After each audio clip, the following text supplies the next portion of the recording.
Well, hello guys, my name is Nick from Nickstoygarage, and in today's video we are restoring this beautiful Ferrari 308 GTB.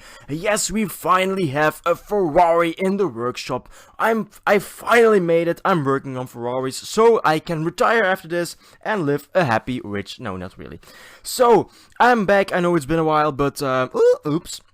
But what better car to start with than a custom restoration on a beautiful Ferrari.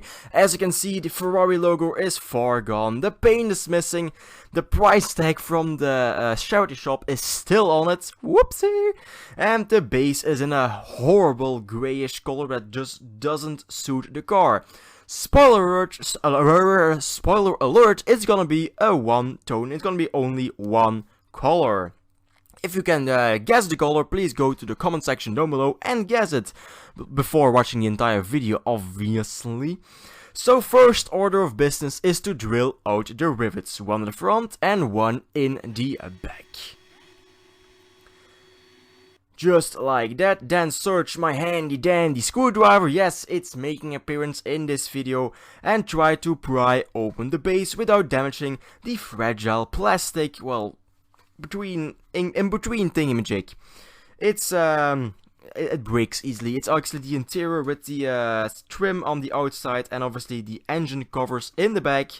But after a little bit of fiddling, I finally got the base to release. With a little bit of force, I snapped off the front, and I just love this axle design. It's really easy, just well, pull up on the axle and they just release. I love this spring design really much. Next, the interior goes out with the trim panels and the engine covers, also the front and rear grille and the bumper, and the window just falls right out. Now it's time for my favorite and quickest step of every restoration. It's my sand blasting cabinet. This is on ×3 speed, and as you can see, this just takes, well, seconds in this, so actually about a minute, maybe a minute and a half to do both pieces of this car. And I actually did a pretty good job this time. Usually there's a little bit of paint left, but I took my time. Somebody suggested it in the comment section on my last video, so I actually did.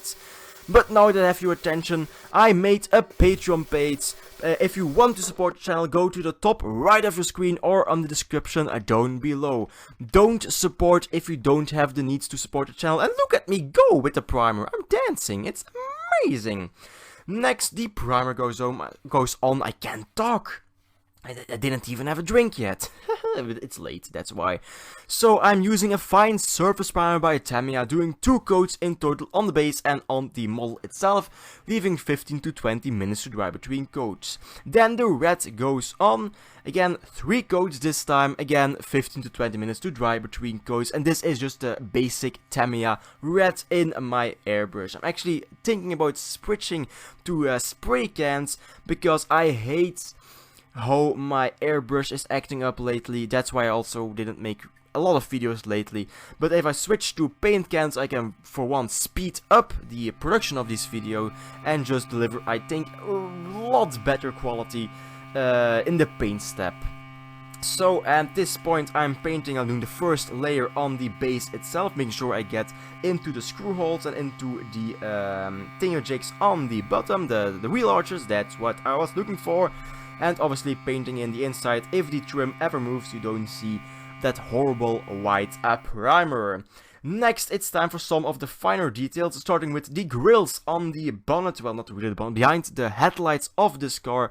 Decided to do them in black. Looked at a couple of pictures on the interwebs, and I think black is the best option for these. I think these were optionally red or black, not really sure. Correct me if I'm wrong in the comment section down below. There must be a couple of Ferrari enthusiasts in my comment section, I'm sure of it.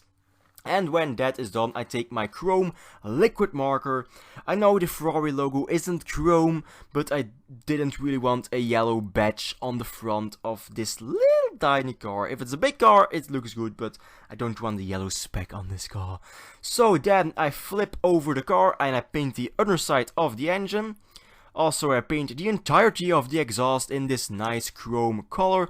And then I just went haywire and painted the entire subframe frame rails and everything that just sticked out, and I kind of love it. Turning out the car, I really love how the bottom turns out. I really do. So let me know in the comment section down below what you think about these small details that nobody will ever see because they're on the bottom of the car. Next, it's time for the wheels and tires. You cannot really see it, but there is some, I think, wood shavings, I'm not sure, stuck in the holes of the wheel itself. So I take, well, the first thing I could find is an old nail and just try to scoop them out. After that, I take my chrome liquid marker and paint in 4 of the wheels, well, there are obviously only 4 wheels, in the nice chrome paint, and then just speeding up doing the other wheels. And after the video I also did the tires in a nice coat of black with my Sharpie. So how is everybody doing? Please let me know in the comment section down below how you guys have been in these difficult times. I really want to know what you guys' story is, because I'm really interested in seeing how other people are actually dealing with this, well, global crisis actually. Meanwhile, I took my own toothbrush, when that's now cleaning my teeth tonight, and I just took some soapy water and cleaned off the bumpers, interior, and, well, the entire plastic bit. Next, I know I need to buy some floor polish, but I'm still doing it the old school way, just with some nice elbow grease.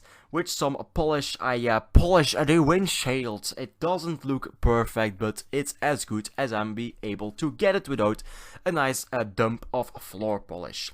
Next, I lost my handy dandy screwdriver. It's still in my car, I think, now I think about it. So I just replaced it with the second dandy handy screwdriver I still have laying around. It's a Torx bit, I think. I'm not really sure. Just prying open the one spring and just plunking in the axles back into place. Again, I really love this spring design. It's just so easy and it's really hard. I break everything, and this is really hard to break actually. Thank the Lord. So this is the bottom all dried out, and I really enjoyed how this thing turned out. Next, I take the model again, take the windshield and plunk it back into place. Next, the interior with the front and rear bumper and things like that go back into place. And last but not least, I snap the base back into place. Off camera, I drilled out one of the holes, the front one, and put in a self-tapping screw. Well, I did this, well, a little bit later, because first I did some finishing details, starting with some nice orange paint and painting in the blinkers. I'm pretty sure that the outside lights are blinkers on a Ferrari. Correct me if I'm wrong, but I think I saw it in some pictures.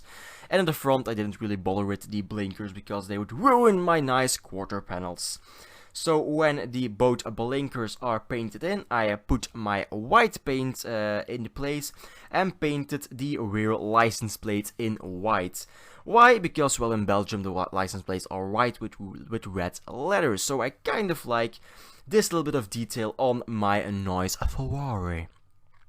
So when that is all done, we can take a look at the car before the restoration, which was still missing paint, a two-tone car with just a horrible past. If I ever find the Ferrari in real life like this, I will buy it and I will restore it on the channel if I can buy it for about 10 euros in real life. Oh well, and let's take a look at it after the restoration right here. It's nice and red with a nice stripe.